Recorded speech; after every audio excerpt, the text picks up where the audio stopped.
Welcome, Greek U Nation, to episode number 223 of the Fraternity Foodie Podcast. I am your host, Mike Elon, CEO of Greek University. I am a speaker and a two-time author. Go check out our second book. It's called From Letters to Leaders, Redefining New Member Education and Leveraging Belonging to Eliminate Hazing. Go and check that out. Now, we call these episodes the Fraternity Foodie Podcast because there is nothing like great food to bring fraternity and sorority leaders together. Fun fact, I had absolutely no athletic talent whatsoever in elementary school. I went to this private Hebrew day school. We had a basketball team, but the guys in my class were literally hovering over me and nearing the 6-foot mark. They had beards, they had full-blown muscles in the 7th grade, and this just wasn't me, okay? And I mostly was just riding the bench unless there was an injury to a starter or maybe it was garbage time in the game. And in high school, I finally started to develop, and then I was all about track and field. I ran the 200, the 400, I did the high jump and the long jump. I also played midfield for our lacrosse team and actually got to play in meaningful games. But I knew from an early age that I better have a solid academic plan because I was never going to be a professional athlete. Luckily, it all worked out in the end. Our next guest is Alonzo Cee, a higher education professional from Harlem, New York. He is a two-time graduate of Elon University in North Carolina. First, he got his bachelor's in science in statistics in 2018, and then he got his master's of arts in higher education in 2020. Alonzo believes this, that we have a deep and profound impact on each and every person that lives on this earth, regardless of intention, regardless of whether we know them or we don't know them. Our capacity to impact others transcends past our physical selves and our direct proximity to other people. It is this interdependence that shapes the way that Alonzo sees leadership. Leadership is not about power over other people. It's not about management. It's about our impact and our ability to influence. This gives everybody the ability to lead because we all have impact. Welcome to the show, Alonzo. Hey, thanks for having me here, man. It's good to be here. Yes, it's so good to have you on the show. I mean, I know we've been, kind of knowing each other and hanging around a lot of mutual friends at NGLA. So to actually have you on the show is a privilege and an honor. So thank you so much for being on the show. I really appreciate it. Yeah, no worries. We've definitely crossed paths many a time at all of these conferences. And it's just been good to get to know you and get to talk to you, hear some of your perspectives. So I really enjoy getting this time to be able to talk with you. Yeah, I believe everything happens for a reason. So I think the fact that we kept bumping into each other, I'm like, you know what? It's time to take this to the next level. Let's go on the show and let's talk about it. And we have so much in common. I mean, we were both born in New York City. Both of our parents ended up splitting up. Your parents split up when you were 12 years old, and you were growing up in a biracial household as well. And you talked about living in ignorance during this time. So how did your childhood impact who you are today? Yeah, I think, there's so many different ways to talk about growing up in New York, growing up with a split household, growing up in a biracial family. I would say that I grew up in ignorance during that time because I was not necessarily conscious of all these different influences, impacting me. We could talk about New York all day and talk about how stressful it is to grow up in New York, how hard it is to grow up in New York, what doesn't kill you makes you stronger mentality. But I think that New York, there's power to growing up in New York as well, whether that is the melting pot that is New York City, and just being able to have conversations with folks from different walks of life, from different spaces, whether that's different neighborhoods or even different countries, is something that really impacted me and in ways that, I'm still unpacking to this day. My mom is originally from Switzerland and my dad's from Cincinnati, Ohio, and they converged and ended up like raising me and my sister in New York City. And that was a chance for me to be able to see that, people from different walks of life are able to commingle and live together and grow up.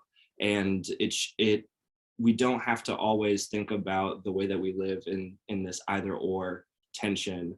It allowed me to see that people spoke different languages, people understood life in different capacities, and allowed me to open up to really be very patient with folks from different spaces and not necessarily assume too much about, what was going on or how someone grew up, Yeah, I totally get that. I mean, I think growing up in New York City for me allowed me to appreciate everybody's cultures. It was just kind of the norm to be around different people who were speaking a ton of different languages from a ton of different countries, eating a ton of different foods that I had never eaten before.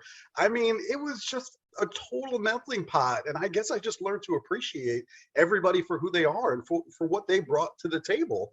And I could see the good in everybody, no matter where they were from.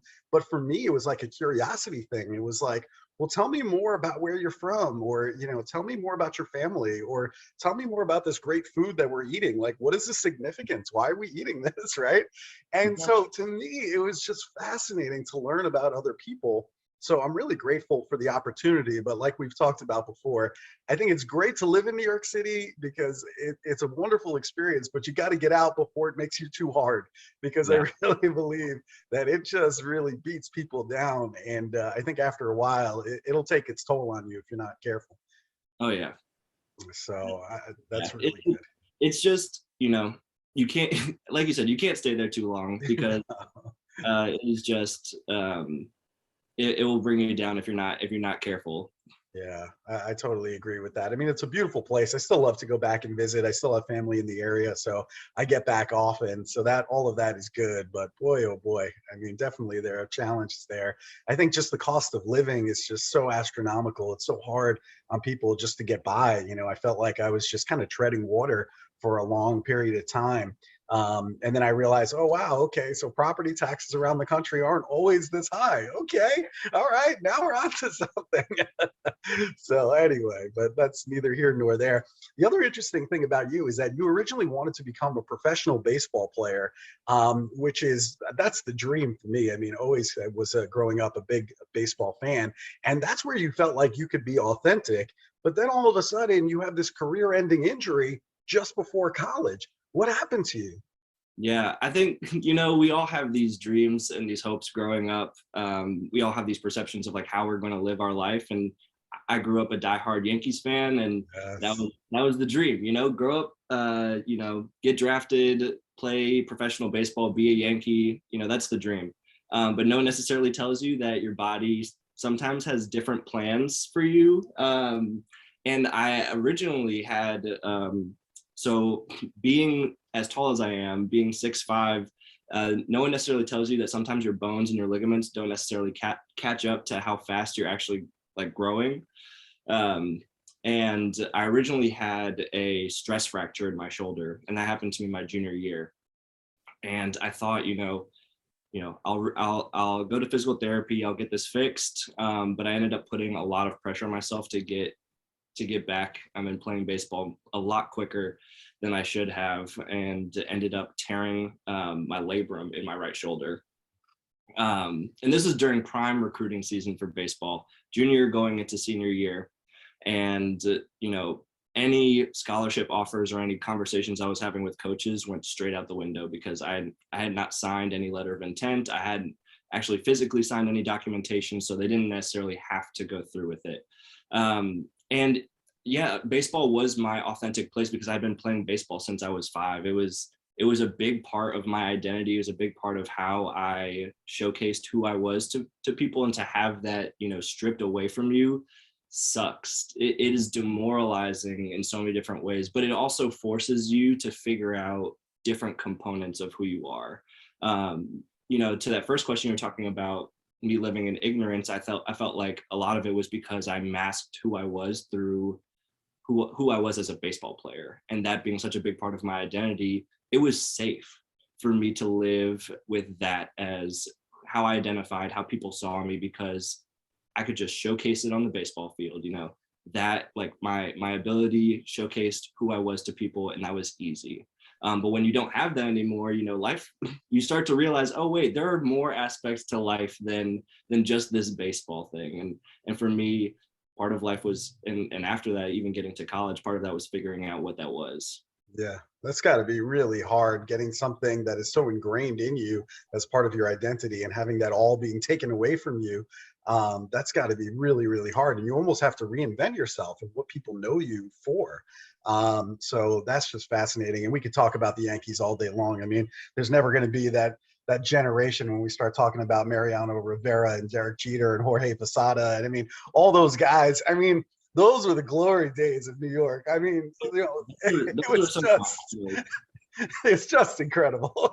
my idols right there. Like, you're talking about Mo, you're talking about Jeter. Like, I was a closer, I was a shortstop. Like, that's what I grew up playing. Obviously you move around a lot in baseball, but those are my guys right there. Yeah, me too, man. I mean, listen, we could talk for days. It's just those were the glory days, and I'll never forget growing up with those guys. And they'll always mean something to you because you would watch them on TV or you'd watch them at Yankee Stadium, and they just had this persona that was so bigger than life. Both of them.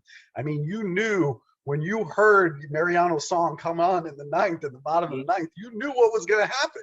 He was going to come in and shut him down, and it would happen time and time and time again.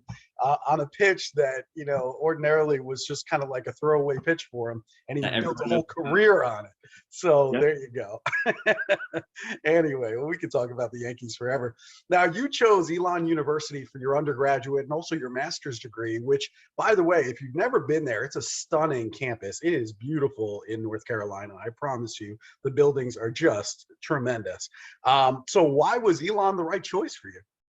So Elon was one of those schools I was looking at to play baseball. I had been a couple of times for different baseball recruiting events. And like you said, it was a beautiful campus. I admired how beautiful it was. It was in a state that I didn't know much about. North Carolina, as a New Yorker, you're like, what exists south of New York? Especially growing up in the city, New Yorkers can be very, very big-headed in regard to how we see our own city. But there was something about Elon and something about North Carolina that drew my attention. I think it was partly the community, especially at Elon, being very residential, being very community-oriented. There was something about figuring out who you were with other people who are also trying to figure out who they are in a community that wanted to take care of one another, that truly had me hooked to Elon as a school. I mean, I was also a math person. Like you said, I have my bachelor's in science and statistics, and they had a stats program that I was looking at. And even though it may not be one of the, I guess, leading ones in the country, was one that I could see myself in and see myself, working with the professors. And the students were absolutely amazing when I visited the college. And I was getting used to Southern hospitality. That was something I had to get used to as a New Yorker. But it was from what I knew growing up in my household and wanting to be around people that cared about you. Elon ended up being a place that was really important for me to be at for 6 years. Yeah, such a great school. But you're right about the different communication styles. I think it's a culture shock when you go from New York City to the South, because in New York, everybody's just a straight shooter. They're just going to tell you how they feel. You could like it, not like it. I mean, it's just coming, right? It's going to hit you like a 2x4 on the forehead. And then in the South, it's more like there's a dance, right? Like, we're not going to just come out and tell you. We're going to do a little dance before we get to what we're trying to say. So, so it's different, and you have to adjust, I think, as a New Yorker, for sure. There's an Oh, adjustment. and the thing about Elon, though, is there's such a high percentage of students who are also coming from the Northeast. So even though you're being thrown into the midst of the South, you still have folks who understand what it is to grow up in the Northeast, which was also definitely very helpful for me as an 18, 19-year-old. For sure. And then you joined Alpha Phi Alpha Fraternity Incorporated at Elon. You were a part of the Black Student Union and many other organizations. What was special about the brothers of Alpha Phi Alpha that made you want to join? I think for me, I mean, I knew nothing about NPHC organizations coming into college. And the one thing I knew that I didn't want to do coming into college was join a Greek organization. Look at where I am right now. That was the one thing I didn't want to do because my assumptions or preconceived notions of what Greek life was or what fraternities and sororities was IFC and Panhellenic. That was all that I saw on social media. That's all that came up in the news. And I think the funniest part is I didn't even realize that my grandfather was an Alpha until after I joined, because it had skipped a generation. And something that I saw from the brothers on campus, they weren't necessarily flashy. They didn't necessarily always wear their letters. But what I noticed about them was that there was this deep and profound impact that they had on the community, and that they were a part of all these other organizations on campus where they wanted to also dive deeper into what this impact looked like, specifically for folks who are marginalized, for folks who aren't always represented on campus, specifically folks of color on campus. It was just something that I was attracted to, and being a part of this organization that could be bigger than yourself. I later found out that they were a part of this, organization that happened to be a Greek organization called Phi Alpha Fraternity Incorporated. And I guess you could say it was sort of a leap of faith, because I didn't know what joining looked like. I didn't know how that was going to impact me. But what I did know is that for me to have the impact that I wanted to have on Elon's campus, particularly being a predominantly white institution, that being a part of this organization, seeing how they lived throughout their values was something that I wanted to be a part of.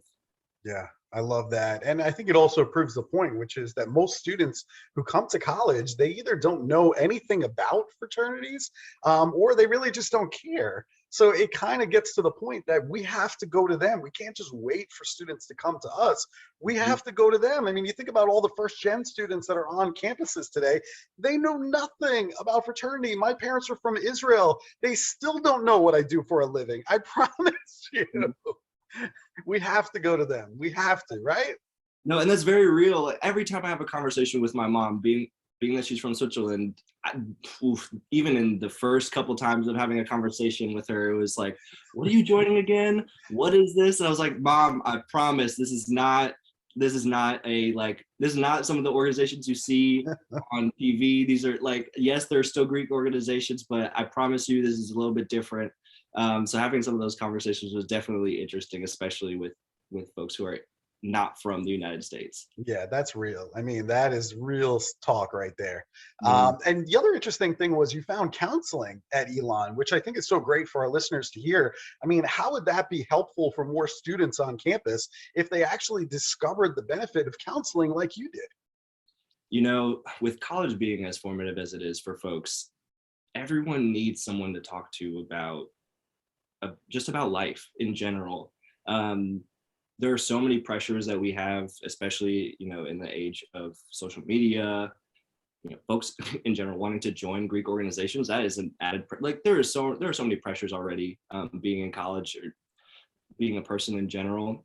Talking to someone who can help you process information, can process feelings, emotions. There are a lot of times, especially as men, that we're told that our emotions are either not worthy or not acceptable. Particularly as a Black man, I think for a lot of my life, I struggled with showcasing my emotions and living this duality of, you can't showcase your emotions because then you're going to be seen as that angry Black man. And if you're seen as that angry Black man, especially in New York, and especially with what we know about stop and frisk, you are going to have some very bad interactions with NYPD. And for me, that just meant bottling it up. So for a lot of my life, it just meant bottling up my emotions. You'd have some sporadic outbursts, but it was never healthy ways to, talk about or even express emotions. So for me, being able to talk to someone, and being able to talk with someone deeply about how I live and how I want people to see me and just what I'm dealing with was really important, because I didn't feel like I could talk to many people, even the people that you're closest with. A lot of folks won't say this, but even if you have very close friends, that doesn't mean you're always telling them all this stuff, because there's always this innate or internalized feeling that we're still being judged. To have someone that can sort of serve as an impartial outside resource to be able to talk with is super important. And helps you to really showcase yourself authentically and in healthy ways, and really just break down, you know, those assumptions of how we're supposed to live in society. Like, I'm not afraid to talk about emotions. I'm not afraid to talk about my emotions. But I wouldn't have found that if I didn't have someone to talk to. And I appreciated that, and I know that everyone can benefit from that as well. I agree completely. I didn't find it until I was an adult as well. And I wish I could go back in time and speak to a counselor on campus. I mean, you're paying for it anyway as a student. You might as well take advantage of that counseling center. But I didn't discover it until I was an adult. And that's too bad for me, because I also had a lot of problems just talking about my emotions. Because as a kid, we're just told not to. We're told to literally to hide it, to stop crying. That's not what men do. And I'm like, oh, okay. And so you just bottle it up. You just pretend like you don't have emotions. And then later in life, people are like, why are you so cold? You know, why don't you show emotion? And I'm like, because it was ingrained in us as kids to not do that.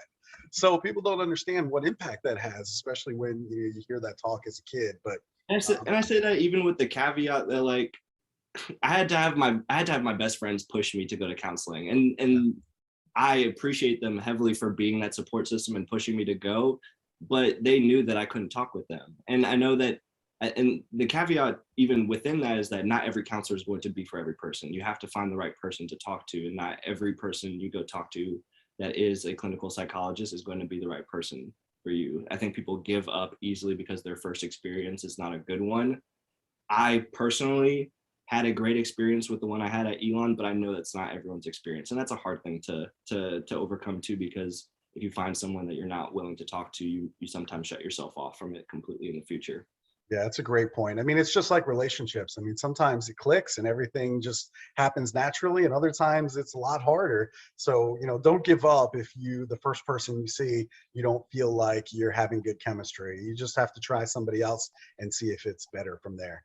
Yeah. So all that's great stuff. You know, the other thing is you worked at Auburn University as the coordinator of leadership programs. So I'm wondering, how did the culture at Auburn, how did that compare to Elon in terms of students, fraternity and sorority life? And how was that adjustment going from one school to the next? Yeah, I can't speak too much on fraternity sorority life because I didn't necessarily work too deep or ingrained within fraternity sorority life at Auburn, but it's a large public SEC institution, and we all know what fraternity and sorority life looks like at a large public SEC institution. And compared to what Elon was, I would say Elon fraternity and sorority life, in terms of what it looks like, is huge compared to the population that exists at Elon. But when you have 30,000 students on a campus, it just looks different. What I will say, moving from private to public, is that I got to see so many different students from different socioeconomic walks of life at Auburn University, and moving to a different southern state, being able to see how folks in Alabama, and even I would say West Georgia, since they also get a heavy influence of folks from Georgia coming to Auburn, seeing what students from those areas are dealing with and what they're living with day in and day out. You know, I had to relearn a lot going to Auburn, and like we were talking about in terms of how New York gave me a lens of seeing life, I had to sort of shift and lower, not work to assume too much about what I knew about students. You know, we all go to, like, a lot of us go to grad school for higher ed. We learn about student development theory, yada, yada, yada. But then you go into a new location, you have to learn about the people and what their influences are. And for me, I would say Auburn was a very humbling experience because I got to learn about a different demographic of the United States and learn about those students and really get to work with them every single day in ways that, you know, they learned from me and I learned from them. And I think there's something powerful to co-creating those advisor student relationships. Yeah, valuable experience, no doubt. Now you're back at Elon as a program coordinator for inclusive excellence. So talk to us, what does that role look like day to day at Elon? Yeah, so the funniest shift about it is that I'm technically not in quote unquote student life or student affairs anymore, and get to work a lot more with staff and faculty at Elon. Elon's already a huge residential campus, so you work with students regardless. But my day-to-day, besides administrative tasks for the Division of Inclusive Excellence, includes bias education and bias response. So thinking about, how are we having these conversations with staff and faculty about what bias is and how it impacts our day-to-day lives, and how it impacts our relationship with peers, with colleagues, with students, vice versa. How are we talking about, bias is not this scary subject matter. We all have bias. Even folks who do diversity, equity, inclusion work have bias. But it's about really understanding what is unconscious to us. What are those influences that we don't necessarily critique about ourselves, so that we can actually have some more impartial judgment or impartial actions that aren't rooted in these ideas or assumptions that we grew up with or that we continue to learn about. So having these formative conversations with staff and faculty about bias and how we can become more aware, how we can hold ourselves and others accountable, and then also how we can address culture. I think of awareness and accountability as these aspects of being reactive, but shifting culture is more proactive. How are we moving Elon or moving our culture in a space where we will have to worry less about bias because we are doing the work to be aware and to be accountable? It doesn't mean harm won't happen. It doesn't mean bias won't happen, or that bias won't show itself, but it means that we're doing the work to address it before it comes out more often than not. I love the work that you're doing, but also as a Black higher ed professional, you're working at a time of COVID-19, racial injustice. All of this is not easy. So how do you shape young minds at Elon to positively influence this world that we're in, while you yourself are carrying all of this weight inside of Yeah, I mean, I feel like it's the question of, I guess, the last 2-3 years, especially thinking about the great resignation that exists within higher education. I'll speak for myself in that, for me during this time, it has been really keen for me to unpack, unwind, and find those areas of life that aren't necessarily always connected to work, to stay connected to my why within work. And I love having these conversations. We were having these conversations at NGLA. But I think what's important for people to understand is that, self-care, yes, we're talking about it a lot. It's truly important. I think during these past 2-3 years, I have become more comfortable being by myself and sort of just unwinding by myself more than I have in the past, which is funny coming from me as a huge extrovert. But I think it's also important for, I would say, allies or advocates who aren't folks of color to understand this weight that a lot of us hold, and really communicating with them that it can't just always come from us. And I think that's been a huge part of the work that I've been trying to do, is make sure that it's not folks of color who are always carrying this work, and making sure that we have folks that can do this with us. Because if that doesn't happen, we're going to see more folks of color, marginalized folks leave higher education, because there's only going to be so much, I would say, gaslighting that people can endure.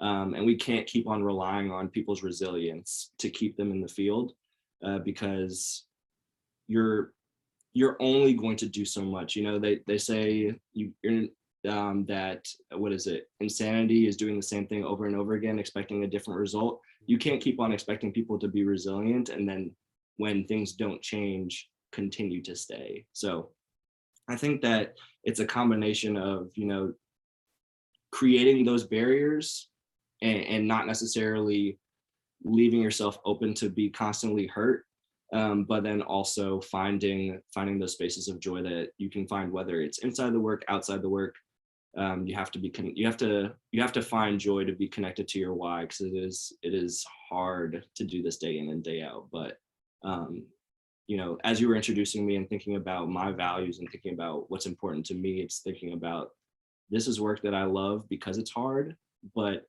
I'm not going to let this work bring me down under. Like, I'm not going to let this work destroy who I am. But also, I do like a challenge, so it's kind of a give and take. Well, let me tell you that, you know, I appreciate you. I appreciate the work that you're doing at Elon, and it means something. It's meaningful work. That's what you're doing. It's important work. So let me tell you on behalf of all of Elon that we all appreciate what you do every day. I think it's great.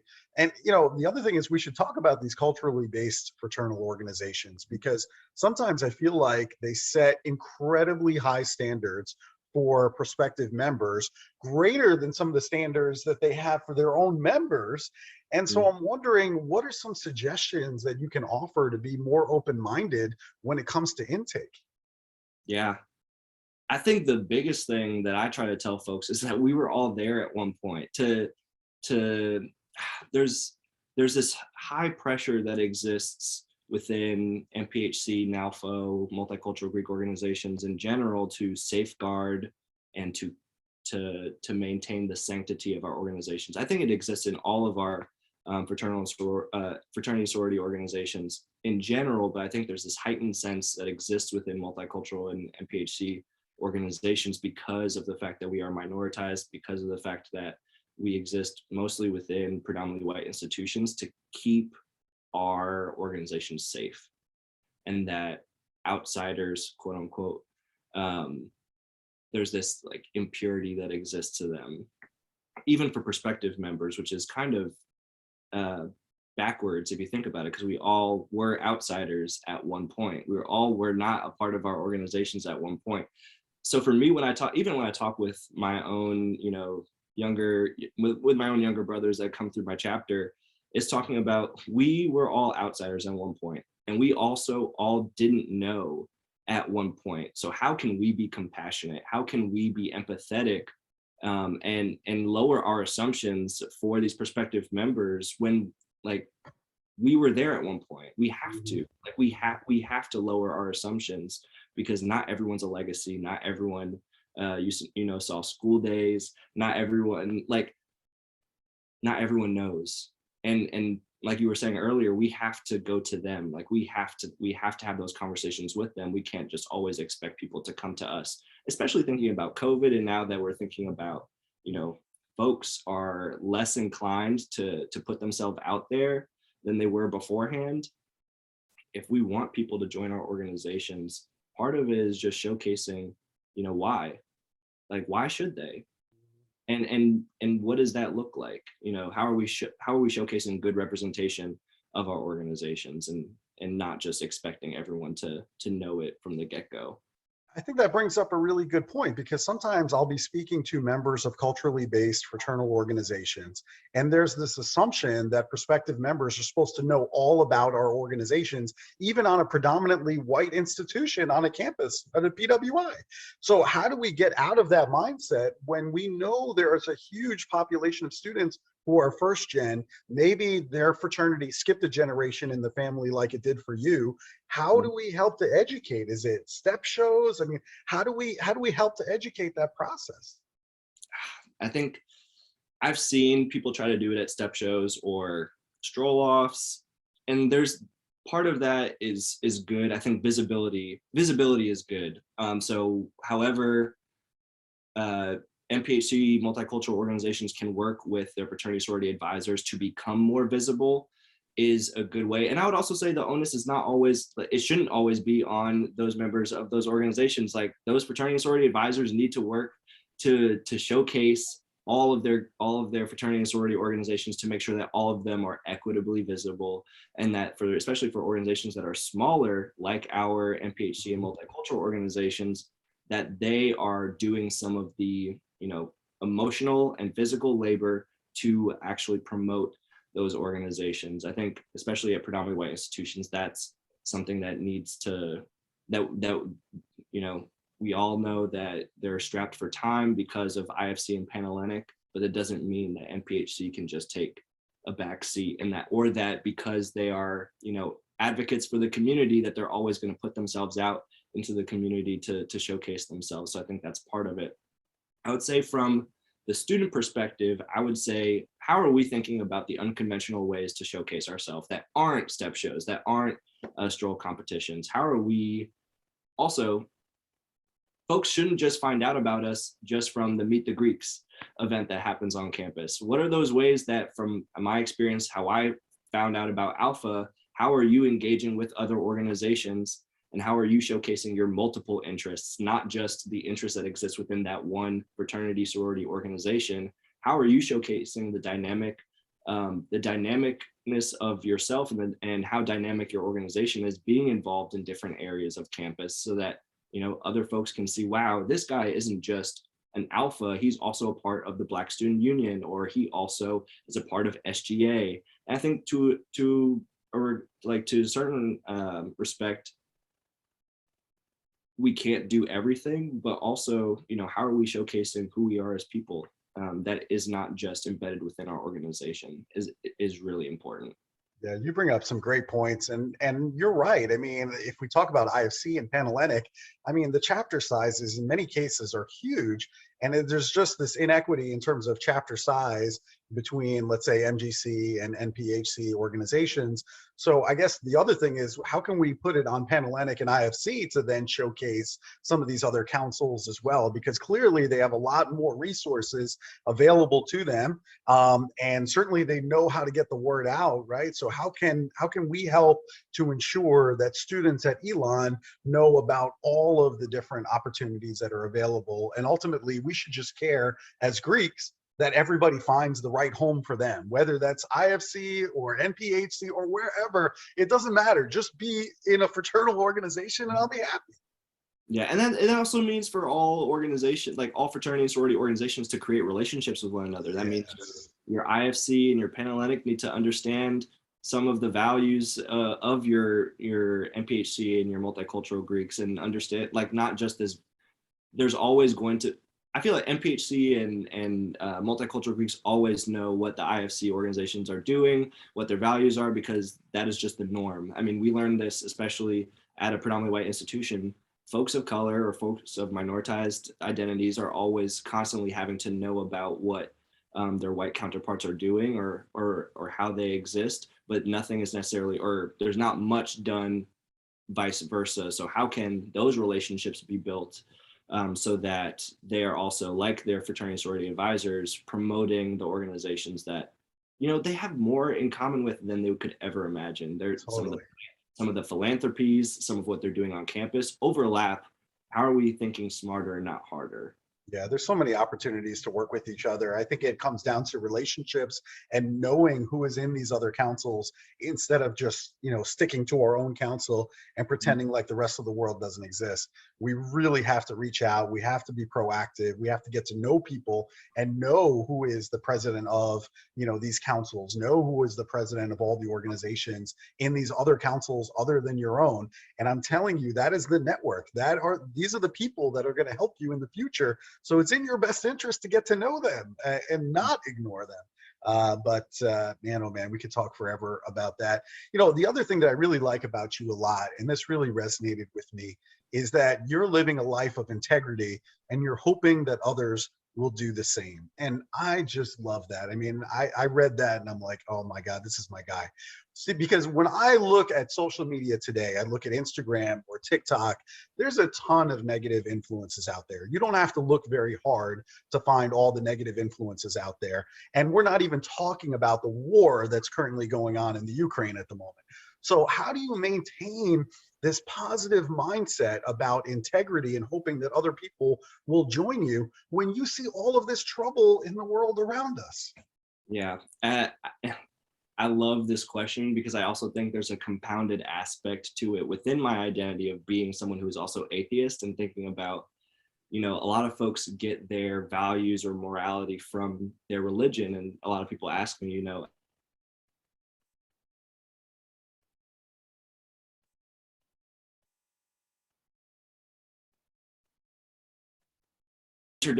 like the way that I view the world and how I see interdependence is so important. I think it's this notion of, we all have impact and we all influence one another. So for me, how I stay grounded in that is, who am I keeping around me? And then how am I also staying connected to my impact rather than my intent? How am I understanding the communities that I'm impacting? How am I having those conversations? And also understanding who's impacting me. How am I being impacted? And staying, I think, really truly centered to the impact and not to the intent. We all think that, our intentions are what hold weight, and that's our ego talking, because we all want to think that we're good people. But how do we actually know if we don't actually have conversations with the folks that we're impacting? How do we know that we actually have this connection between our intent and our impact? And I think when you're talking deeply about integrity and talking about your values, how are you staying connected to your values and how your values show up and impact the people around you? And you talk about these bad influences that we have, and it's largely because people don't understand how their values or what they're doing are actually impacting other people, or they don't want to, because we live in a society that is based around the individual and not the community, or not around this notion of interdependence and being connected to other people, or really having some responsibility with your impact that you have on other people. It's easy to say, I'm only going to sit in my bubble.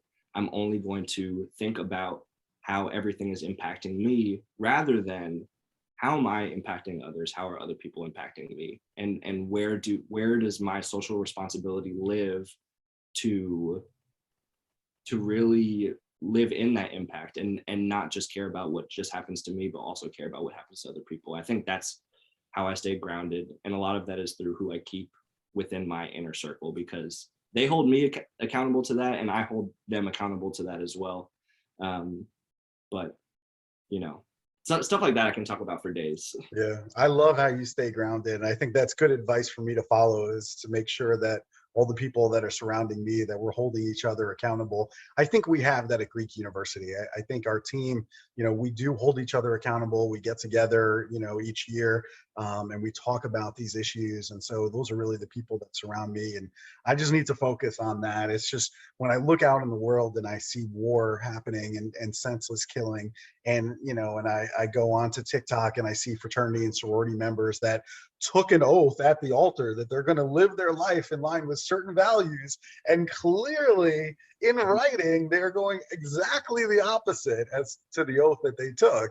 It's frustrating for me. And so I have to start thinking about all those people that are surrounding me, how I'm being held accountable, how I'm holding them accountable, and then maybe just, I don't know, trying to figure out how I can help one person at a time without getting overwhelmed with some of the negative stuff that's out there. It's a lot of hope. There has to be a lot of hope involved, because like you said, we can't impact everyone. We Right. have our spheres of influence though, and we have to pay attention to that. And then also, hoping that those people that we are impacting impact others the same way that we impact them. Yeah. Man, it can get overwhelming. I do want to help everybody, and maybe that's the curse, right? The curse is that I'm trying to help more people than I possibly can. And so, maybe just focus on the people that are in front of me, right? The crowd of students that are in front of me that I'm speaking to, or the people that are listening to this podcast right now, that hopefully they're also going to live a life of integrity and hold each other accountable. And if we all do that, then finally we're going to get to a place which is the place we want to get to. So I love all this. This has been great conversation. We do love good food here at the Fraternity Foodie Podcast, and I on occasion get to campus at Elon, so I want to know, what's your favorite restaurant so I can go and check it out. Yeah, I love good food as well. I would say my favorite place at Elon, this is actually on or like just off of campus, is Tangent. I will describe Tangent as this gourmet taco space. I would say it's not authentic. However, they have these different fusion ideas of different ways of thinking about what a taco can be. So they have this Nashville hot chicken taco. They have this spicy fried catfish taco.